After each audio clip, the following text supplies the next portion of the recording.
Bien-aimés dans le Seigneur, je vous bénis et je rends grâce à Dieu de ce que vous êtes nombreux à être scotchés à cette émission, à ce partage. Je suis Arsène B, prophète Michel, et nous allons entamer une série d'enseignements qui concerne un thème qui est jusqu'ici enseigné d'une certaine façon. Et je crois que pendant que nous abordons ce thème, vous allez être bénis et vous allez comprendre une ou deux choses qui vont vous permettre d'être justement relax dans votre marche chrétienne.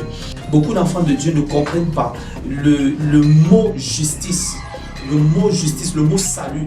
Et il m'a semblé important d'en parler, il m'a semblé important justement de pouvoir démystifier ce thème afin que les uns et les autres puissent justement comprendre de fond en comble la question qui fera l'objet de notre enseignement. Alors le grand thème, ce sera la justice qui s'obtient par le sang. La justice qui s'obtient par le sang. Je vous invite donc à prendre vos Bibles dans le livre de Genèse, Genèse chapitre 2, à partir du verset 16. La Bible déclare ceci. La Bible dit: l'Éternel Dieu donna cet ordre à l'homme: tu pourras manger de tous les arbres du jardin, mais tu ne mangeras pas de l'arbre de la connaissance du bien et du mal, car le jour où tu en mangeras, tu mourras.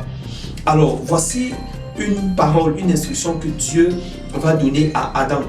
Et c'est cette instruction qui va être comme l'interdiction que Dieu va lui donner quant à son épanouissement dans le jardin d'Éden. Et la Bible déclare donc que dans le Genèse chapitre 3, le verset 1, le serpent était le plus rusé de tous les animaux des champs que l'Éternel Dieu avait fait.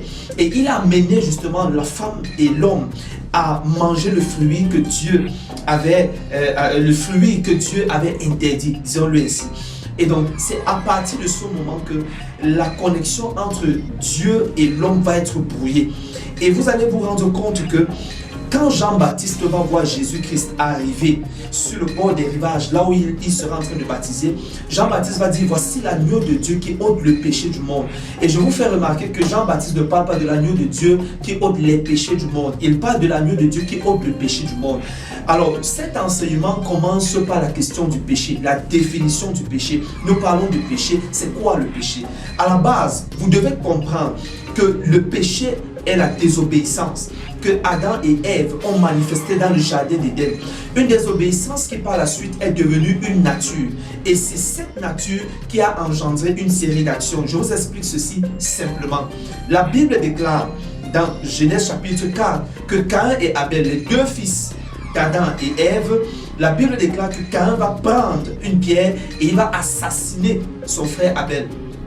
Mais vous constatez avec moi que dans l'histoire humaine, ni Abel, ni Caïn, ni personne n'avait vu une seule fois un homme assassiner une autre personne. Donc l'assassinat en ce moment était unique. C'était le premier assassinat du monde.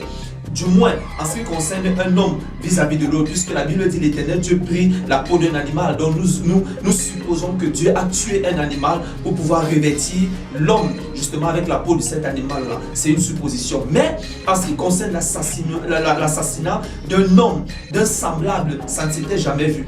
Comment est-ce que Caïn parvient à assassiner son frère alors qu'il n'a jamais vu ça? Simplement parce que la nature qui est en lui a activé, du moins l'a amené à manifester quelque chose de particulier. C'est pour ça d'ailleurs que la première fois que le mot péché va être mentionné dans la Bible, ce sera quand Caïn va tuer Abel. Donc vous comprenez que le péché à la base est une action, le fait de manger le fruit. Et ce péché va devenir après une nature, une loi en l'homme qui fait en sorte que chaque être humain qui vient sur terre manifeste naturellement. Vous voyez, le mot nature revient encore. Manifeste naturellement cette loi qui est à l'intérieur de lui. Vous n'avez pas besoin d'enseigner à un enfant comment on vole. Vous n'avez pas besoin d'enseigner à un enfant comment on ment. Vous n'avez pas besoin d'enseigner à un enfant comment on trompe, comment on fait ci, comment on fait cela. Simplement parce que à l'intérieur de chaque homme vit une loi. Et cette loi s'appelle la loi du péché. Donc vous devez comprendre, bien aimé, que le péché à la base est une action, mais cette action est devenue une nature. Et c'est cette nature qui engendre de multiples actions que nous voyons aujourd'hui. Donc quand Jean-Baptiste dit: voici l'agneau de Dieu qui ôte le péché du monde, Jean-Baptiste parle de la nature pécheresse. Il ne parle pas des actions, il ne parle pas du péché, il ne parle pas du vol, il ne parle pas de la fornication, il parle d'une nature. Voici l'agneau de Dieu qui vient résoudre la question de la nature du péché en l'homme. Donc, si vous avez compris ça, c'est la base de la série d'enseignements que nous sommes sur le point de développer. Que le Seigneur vous bénisse et que sa main soit sur vous au nom de Jésus. Amen.